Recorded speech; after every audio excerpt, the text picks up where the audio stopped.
Yes, sir, baby. On the Radar Radio. Yo, special guest in the building. Mr. Fuck Your Life, Mr. Bing Bong. Bing Bong. Nems in the building. What's up, my brother? My guy. What's goody? Man, I'm so excited to have you here today. We've been hanging out here for a while, and I was telling you this incredible story of how when I was interning for Lord Sear over at Sirius XM. Shout out Lord Sear. Big time. You had been there numerous times.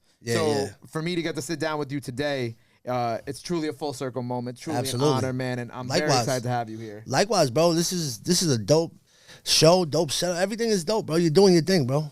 I want to congratulate you on air, bro. You're really doing your thing. Thank you. You know what I'm saying? Just trying to work hard, put on for the city. You put on for the city for real. You put on for the upcoming talent that's coming in. Like you do a lot for the city and a lot for the artists, man. We appreciate that. Man, I appreciate you being here. Thank you, man. It's been really cool seeing this last 6 months for you. It's been amazing. It's been beautiful. You know what I'm saying? Because obviously I seen you with Sidetalk and like the Coney Island video, like it went viral a while after it had come out, and like I remember watching. I'm like, yo, I know him. I'm like, is that Nems the rapper? I was like, yo, this shit is crazy. But I was so happy when I saw it because, you know, you love seeing people who have put in like work in the game and who have been successful. And then you get like this one viral moment. You're like, holy shit. Like, it's like, this is nuts. Absolutely. It's like, yo, whatever. Listen, I always knew that there was going to come a point where people would catch up to what I'm doing. Mm-hmm. And whatever got me to the point, it got me there. But now is when the work comes in. You know what I'm saying? Now wherever I go, old ladies, little kids, you know, they want to take pictures. And I love that shit, man. Right, like even when I caught you backstage at Rolling Loud and we spoke for like a minute or two, I was like, oh man, he's gonna have a day. Yeah. Nah, I was having a great time, bro. I'm enjoying everything as it comes along, bro.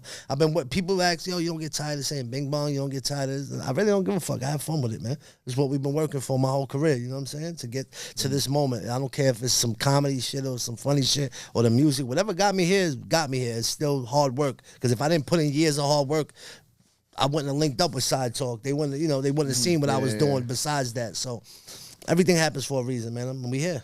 And of course, it's kind of like, you know, you mentioned the comedy and the music and all that, but also like that shit can be like a 360 thing too. Like, you know what I'm saying? It doesn't have to just be, just a comedy or just the music. Like you do it to the point where it's like, it all works. You know, and not everybody can do that. Yeah. Not everybody can do that flawlessly. Because I'm not trying to do it. Like, it's not something that's out the ordinary for me. Like, if you, like, even my rhymes, like, I'm still barred up, but even my rhymes still have a sense of comedy in it. It's just how I am in normal life. Like, I like to laugh. I like to joke. And if you catch me on the block in Coney Island, I'm joking on people. I'm having fun. And, like, it's not nothing out the ordinary for me. So everything just kind of meshes well because it's authentic. It's not nothing made up.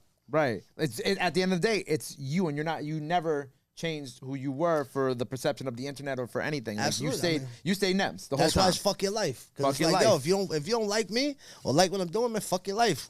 Change the channel. Unfollow. You know what I'm saying? I don't give a fuck. I'm not gonna change who I am. This is who I am, and if you don't like it, beat it. Fuck your life. When did you and Sidetalk, like, because, you know, you mentioned, like, them seeing what you were doing. When did that connection first begin? I think the first video we did either was this year or last year at some point. I think either New York Nico introduced us or they just DM'd me and was like, yo, you want to come out to Coney Island? And then I was like, no problem. And, you know, we built the relationship. I think we got like 4 videos now with them. Where I jumped in the water in the polar bear. I was like, yo, come through.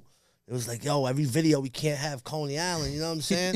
And but they were still coming, and then I think one of them was feeling under the weather and couldn't make it. But yeah, man, the Sidetalk kids are geniuses, and I'm glad I linked up with them. So there's the polar bear swim one is coming. Absolutely. Now they didn't come. They was sick. They didn't come. I thought you said one of them came. My bad.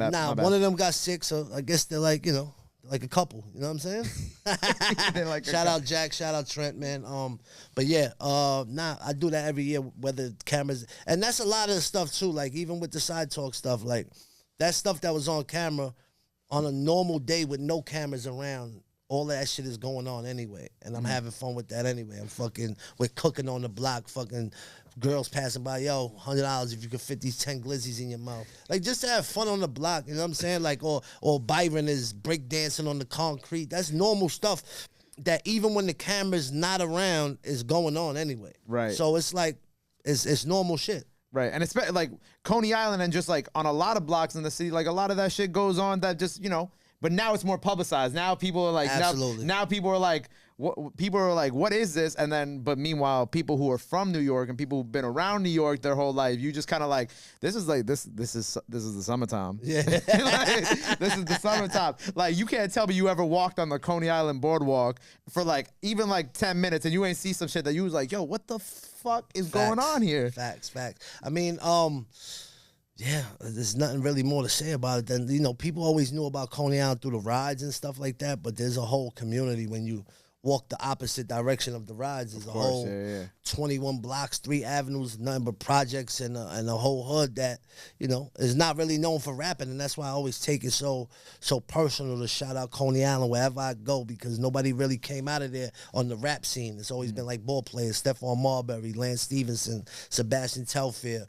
But with the rap shit, nobody really came out and really made noise like that. So it's always been very, very important to me to shout Coney Island in the beginning of songs, or when I walk into events, Coney Island in this motherfucker, you know what I'm saying? Just be larger than life, because people need to know, man. This is what we rep. Right, and you know, in such a time in New York where you have so many different types of, you know, music and hip hop coming out, you know, whether it's the drill, the melodic, even little sects of the city, like everybody got like, you know, a little buzz. And for you to do that for Coney Island and to kind of start building up, and now having this position that you're in right now where you're even in more of a position to help give people, like, you know, show love and kind of bring people up, like, that's even beautiful. Because we were just sitting here before while they were setting up the cameras, and you were just showing me some people from Coney Island. You know what I'm saying? And it doesn't cost you anything to do that. You know, support is free. Yeah, nah, they call me the mayor out there because I really represent my people. You know what I'm saying? Like, and shout out to my man M Rock, Mr. Hard Hat. You know, he's in the Side Talk videos with me. So I'm just trying to pay it forward, man. That shit don't cost nothing to show love. You know what I'm saying? And for years, I always wish somebody would do that for me. So now when I get into a position, it's only right that I do that for the next man. You know what I'm saying? Like, the best thing a person could do is provide opportunity.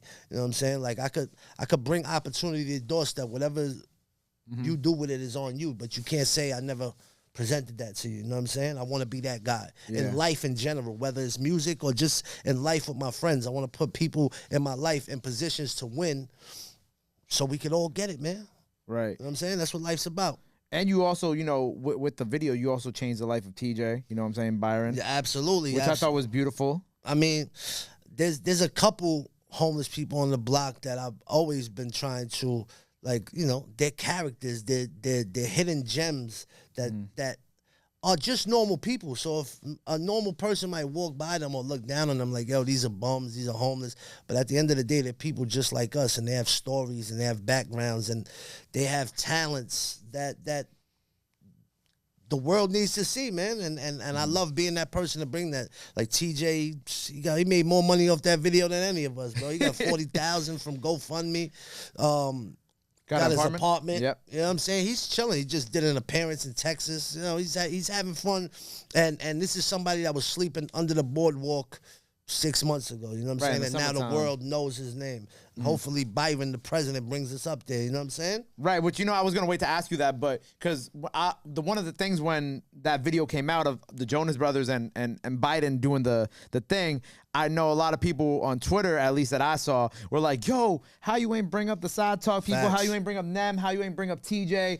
So on and so forth. When you saw that, how did that make you feel? Like, when you saw the video itself? I mean, it was dope. It was just like, the president knows who I am. You know what I'm saying? Like, the president of the United States is saying, you know, I thought he was going to do the, hey, yo, I thought he was going to do that, but he ain't do that. But it was dope. It was just like, you know, something that I created, that we created, me, Side Talk, you know, made it to the White House, you know what I'm saying, and made it worldwide. It's just something that's dope. And you don't really, I wasn't doing it for that. And so just for the fact that it happened is something like super dope. It's super cool. It's something it's just dope. There's no other words to describe it, but like, yo, it's dope. Right. So getting away from the viralness, which has also been incredible, but we got music out now. Absolutely. Congo's out now. Congratulations. Thank you. And I love how the last record on it is the drill record. Yeah. I mean, I tried. See, it's called Congo. I really wanted to call it Coney Island summer, because really what's going on is I'm doing the album with Scram Jones. It's just me and him. It's just hard New York shit. So that was gonna be my next project, but that was taking longer due to some of the features we're getting on it. So I was like, yo, summertime's here. It was like the end of June. I was like, yo, I want to drop something for the summertime. And I was like, everything I drop has to be gorilla related. So I got Planet of the Apes, I got fucking Gorilla mixtapes, I got, different shit, Gorilla Monsoon. So I was like, Congo is like the summertime in Coney Island. I wanted to do different vibes because Coney Island is different vibes, Like one day I might be on the block listening to mad drill shit. The next day I might be listening to some Wu-Tang, So every day is a different vibe. So I wanted to encapsulate that in one project. So every song is kind of like a different vibe. And I feel like I did well with that. And Bing Bong was the main single off of that. And that was before everything went viral. And it just worked out perfectly. Right. And on the first record on the project, you like reflecting a lot. Like what I really enjoyed when I was listening to like the first couple records, you was really kind of like talking that shit. And it felt like you were talking to a lot of the kids in the city too. Right, a lot of the youth right now, a lot of things going on. Obviously, it's kind of crazy out here right now. But what you were saying in it, I felt was like so profound because you have also been through so much in your life and your career. 100%. So when I'm listening to this and I'm thinking about all like the young kids who I work with and the young kids who I brought up here and I've interviewed, and I'm like, yo, like these kids should really hear this. And that kind of goes back to the beginning of when we started speaking this interview, when we were talking about like kind of talking to the youth and things like that. Absolutely. I mean, the song that you're talking about is called Go Fish. By the time this comes out, the video will be out because it's dropping tomorrow. But very nice. I feel like, listen, the other day I met Jim Jones, right? And Jim Jones came right up to me and was like, yo, I see your shit everywhere. I never met Jim Jones, so he came right up to me. He came right up, yo, I see your shit everywhere. Yo, get your money. He put me onto a couple things, and he treated me like I would expect a New York older artist to treat a younger, newer artist that's coming out. So I've been in this game. People might just be getting to know me now, but I've been working at this for years, you know what I'm saying? And I'm older than these younger kids doing the drill shit. I'm not preaching to nobody. I'm just like, yo, I've been the way y'all at. I've done the shit y'all doing, and this is going to be the results. I'm just trying to put y'all on, you know what I'm saying? So if you go on one way, that's the wrong way. Try to go the right way. But it's not on no preachy shit. It's just like, yo, homie, I've been there. Like, fuck with me. You know what I'm saying? And, right. And this is the move to make if you don't know. You know. And that's what I want to be. And like what Jim Jones did for me, I'm trying to do for just people younger than me. And show a better way, because I've lived there. Listen, I've been homeless. I've been addicted to drugs. I've been to jail. I've been to prison. I did it all. Like, and that shit don't amount to nothing. At the end of the day, what really matters is helping people, like I was talking about, creating opportunities for people, or helping people that might not get help nowhere else. For me, at the end of the day, I'm starting to see as I get older, it's like being a good person. Man, I spent years being a thug and robbing people and fucking fighting and jumping and stabbing, shooting. That shit don't amount to nothing. Nothing. So I feel like I'm still here to like speak on it, you know what I'm saying? And not, like I said, not on no preachy shit, because at the end of the day, it's still fuck your life, you know what I'm saying? But on some like, yo, homie, fuck with me. Like, this is what we doing, man. And like, that shit don't amount to nothing. Like, at the end of the day, what matters is doing the right thing, taking care of your family, being a stand-up individual and doing what you say you're going to do. And that's what matters at the end of the day, to me at least. Right. And on the record, it's not like you're preaching to them. It's more like you're just giving them the game. Facts. You're not like, yo, listen to what I'm saying. You're like, okay, I'm going to tell you what I've been through. I'm going to tell you my story, and y'all could take from it what you want, and you know what I'm saying? Take the lesson or don't take the lesson. What you choose to do with it is on you. Exactly. Because at the end of the day, in life, your decisions is on you. You know what I'm saying? Like, I tell you one thing. I tell you, yo, don't touch that. You touch it, burn your hand. You got to deal with the fucking burns. You know what I'm saying? Like, yeah. It don't matter to me. It's not your hand that's burnt. I don't give a fuck. Yeah. You know what I'm saying? I told you don't touch that. You don't want to listen? Do you, homie? Right. Simple as that. Right. No, and I fuck with that. And, you know, it just goes to show, like, we need more people like you doing that for them. You just like how Jim Jones did that for you. Facts. You're doing it for them. I feel like we don't have a lot of that now in New York, and that's also lends its hand to why a lot of things that are happening right now are happening. Absolutely, and we could talk about changing it, but if you ain't trying to directly change it yourself, then you just talking shit. So, like, somebody got to start the cycle. Why not be me? Why not be you? Yeah. Why not be you? And on a project too, the perfect place to put it. Absolutely, absolutely. Because also with my projects, it comes to a point where like, all right, if you see my freestyles, if you see, you know I can rap, you know I got bars. So at the end of the day, it's like, all right, I got bars, but I don't want to get caught in that trap that a lot of rappers with bars do. It's like this motherfucker's spitting, but it's like, all right, I'm tired of that shit. You spitting immaculately, but you ain't really saying nothing. Has no substance. So if somebody listens to my album, I want them to, all my shit has substance. I've been through too much in my life to not put substance in my songs. And it's like, all right, people know I can rap, but when you listen to my album, it's about really making songs. And I want everything I don't want there to be skip tracks. And I grew up my whole life a student of the game, bro. I used to buy every single CD that came out when I was a kid, man. And I used to just listen to everything. I used to fucking listen to the skits, watch who produced it, and it just made me a better artist. And so now when I'm putting projects together, I do it a certain way where I don't want there to be no skip tracks, and I don't want you to have to even just put that shit in and enjoy. You know what I'm saying? Right. And you mentioned there's another project in the works right now. Absolutely. On the way. Me and Scram Jones, Beast Music is called. And then right after that is me and Static Selector. Ooh. Yeah. I love a good Static Selector collab joint. Yeah. So that's probably gonna be happening in the beginning of this year. And then we take it from there. If we're talking about this year, we also got to talk about the wrap up, the Uncle Murda. I saw your post, right? I wrote it down. One of the few rappers that did not get dissed on the Uncle Murda. Absolutely. Rap. That's Brooklyn shit, Big man. Brooklyn shit. Yeah. Because when I listen to it, like, you know, off the rip, the first bar, if you know, is fucking nuts. And as we're listening to it on New Year's Eve, we're all a little sauce. I'm like, oh my God.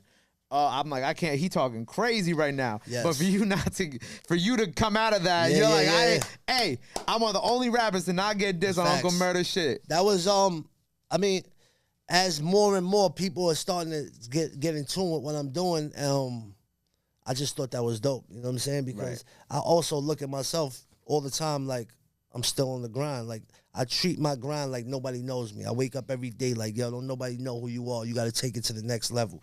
So to be getting the validation and to be getting mentioned or just approached when I see these other rappers and they show me love, just that Uncle Murda shit, that shit made, you know, that was validation for years of hard work. Like, all right, you know, Nems said, you know, Nems got me saying bing bong, and it was just a dope shit to say, and I was, you know, honored, especially Uncle Murda is Brooklyn, you know what I'm saying? We represent Brooklyn heavy over here, so it was dope.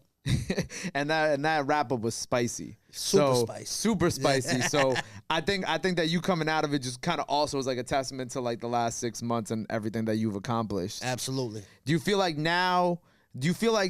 when with everything that's happened, like with the music and the viralness, did you feel like a pressure, or do you feel like a pressure to follow it up? Not like in a viral way, but in like a, you know, keep it going type of way?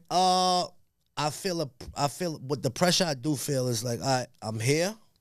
Now the pressure is to stay here. You know what I'm saying? Like the last thing I want is somebody to be like, oh yeah, that's that dude that's the Bing Bong guy when my shit just goes like that. Nah, I don't want that. You know what I'm saying? Like, and I've been putting in work to ensure that that's not gonna happen. This Scram Jones shit is incredible. You know what I'm saying? Like, it's undeniably hard music that's super dope.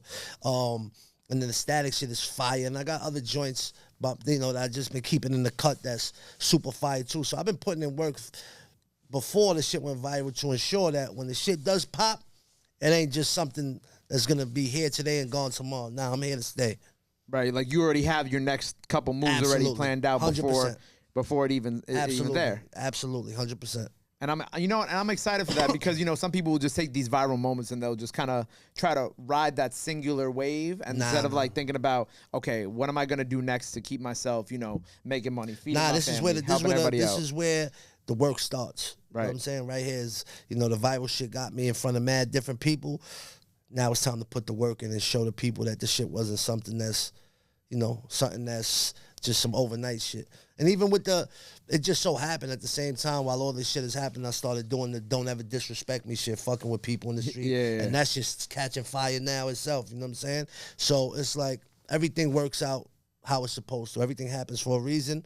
And like I said, I'm here to stay. You ain't gonna see no less of me. If you don't like seeing me, I feel sorry for you because you pussy. Fuck your life. The don't ever disrespect me videos on IG are hilarious too. And that's just regular shit. Like, that's regular shit. Right, that's like what you said that you be doing. Yeah, no, like, why I started taping it, like, I literally do that without the cameras. So when my album, when Congo was coming out, I was like, damn, this shit's coming out in 7 days. I got to promote this shit. And I was like, all right, what's the best promotion tool I got? It's my Instagram. You know what I'm saying? So I just turned to camera. Y'all don't disrespect my album coming out looking like fucking Freddy Krueger, whatever the fuck I said. Yeah, someone has weird sneakers on or some shit too, I think, in one of them. Yo, I just catch everybody. I notice everything, bro. So fucking, we just started having fun with it, and then it just took off from there, and then fucking, you know, World Star starts posting it, even though they be calling me random New York guy on this shit. Like, random show New York some guy. fucking respect, Yo, bro. facts. Come on, man. Facts. Fuck but your life. I fuck with World Star, though, because all them fucking Bing Bong videos when people doing the voiceover, World Star would always tag me on their shit. You know what I'm saying? Complex, Shade Room, like all them type of shits. Them niggas would never tag me, man. I didn't respect that, man. Fuck Shade Room. Fuck Complex, you heard? That's why y'all not allowed at Coney Island. Y'all can't do no documentary on TJ. I'm gonna break your cameras or have somebody break them for you. Only because you didn't tag me, you heard? Bing Bong. Make sure you tag him because you want to. I mean, I don't know about y'all, but I like going to Coney Island a couple times in the summertime. Facts. I like going to Coney Island. I don't know about y'all. That's mad funny. But yeah, nah. And that's something that you know, since you brought it up, I'm gonna say it. Like, I think it's always important that you at least, like, if they got your videos and they reposting you in that type of sense, they at least like tag you on the video. It's like, my the very voice, least you tag them in the video. It's my voice. You showing my picture, me interviewing, like, do the right thing. You know what I'm saying? Right. Like, I don't ask for much. I'm not asking for nothing else. Just properly tag me so my audience could grow. And someone might find some music, find your music, exactly. and you have a new fan. Listen, I look at a follower, every follower like $1. You know what I'm saying? Like, every follower, either they're gonna buy some merch, either gonna listen to my music, or they're gonna invest in me as somehow if you follow me. Right.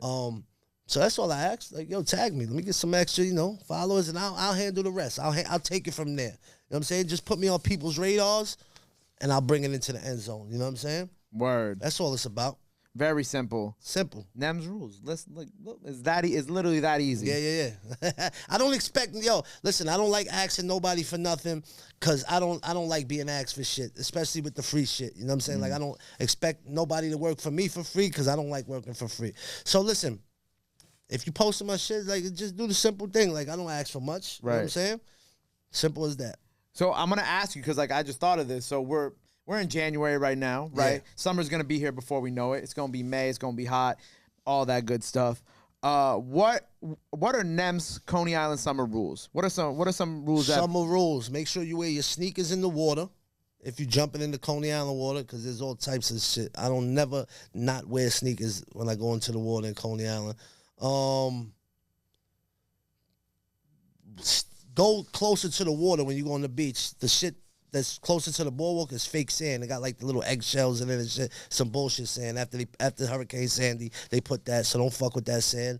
And don't eat too many glizzies. Don't stuff too many glizzies in your mouth from Nathan's. You heard? There you have it. All right, so when can people expect this new project? So first quarter, right? First quarter at some point. Okay, first quarter. It's on the way. Yeah, probably like February, March. We got the clothing brand out. We got the clothing brand now too. Hardest clothing brand in the city. Get it at fyl.nyc. Anything with .com is played out. You heard? It's fyl.nyc. We got some of it on, right? Absolutely. Everything I wear is my own shit. Everything. FYL, everything. Yeah, I look at the FDNY one. I like that. That shit hard. The hoodie. Yeah, facts. Fire. FYL, fuck your life. So make sure y'all go get that. We got some Bing Bong shirts in the back too, I believe. That's right. Make sure y'all go get that. Make sure y'all go run up the album. Anything else you got coming up that the people got to know about before we sign off here for the day? Just follow me on Instagram, NEMS_FYL, and enjoy your motherfucking self, dickhead.